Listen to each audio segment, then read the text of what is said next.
First of all কোনো আরবে যদি আপনাকে বলে আতি কালাফিয়া, এর অর্থ হচ্ছে আল্লাহ আপনাকে সুস্থতা দান করুক, এর উত্তরে আপনি কি বলবেন? আপনি বলবেন আল্লাহি আফিক, আল্লাহি আফিক। এর অর্থ হচ্ছে আল্লাহ আপনাকেও সুস্থতা দান করুক। পরের বাক্যটি দেখেন, যেমন সে যদি আপনাকে বলে শুকরান, এর বাংলা অর্থ হচ্ছে ধন্যবাদ, এর উত্তরে আপনি কি বলবেন? আপনি বলবেন আফওয়ান, আপনাকেও ধন্যবাদ। তারপর মনে করেন আপনাকে সে বলল জাযাকাল্লাহু খাইরান, জাযাকাল্লাহু খাইরান, এর অর্থ হচ্ছে আল্লাহ আপনাকেও উত্তম প্রতিদান দান করুন, এর উত্তরে আপনি কি বলবেন? আপনি বলবেন উইয়াক, উইয়াক, আল্লাহ আপনাকেও দান করুক।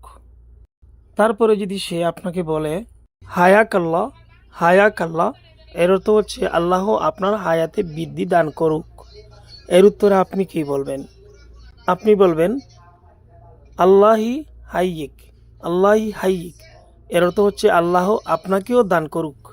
তারপর সে আপনাকে বলল বাইদাল্লাহু ওয়াজহাক, বাইদাল্লাহু ওয়াজহাক, এর অর্থ হচ্ছে আল্লাহ আপনার চেহারায় উজ্জ্বলতা দান করুক, এর উত্তরে আপনি কি বলবেন? আপনি বলবেন ওয়াজহাক আবিয়াত, ওয়াজহাক আবিয়াত, এর অর্থ হচ্ছে আল্লাহ আপনাকেও দান করুক।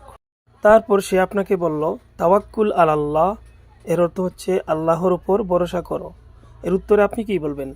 আপনি বলবেন ইনশা আল্লাহ, ইনশা আল্লাহ, এর অর্থ হচ্ছে আল্লাহ যদি চান। পরের বাক্যটি দেখেন, ইয়াওয়ালাদ ইসমা, এর অর্থ হচ্ছে এই ছেলে শুনো। পরের বাক্যটি দেখেন, ইনতা খালাস সউই জাওয়াজ, এর বাংলা অর্থ হচ্ছে তোমার কি বিয়ে শেষ? পরেরটা দেখেন, ওয়ালা বাগি, নাকি এখনো বাকি আছে?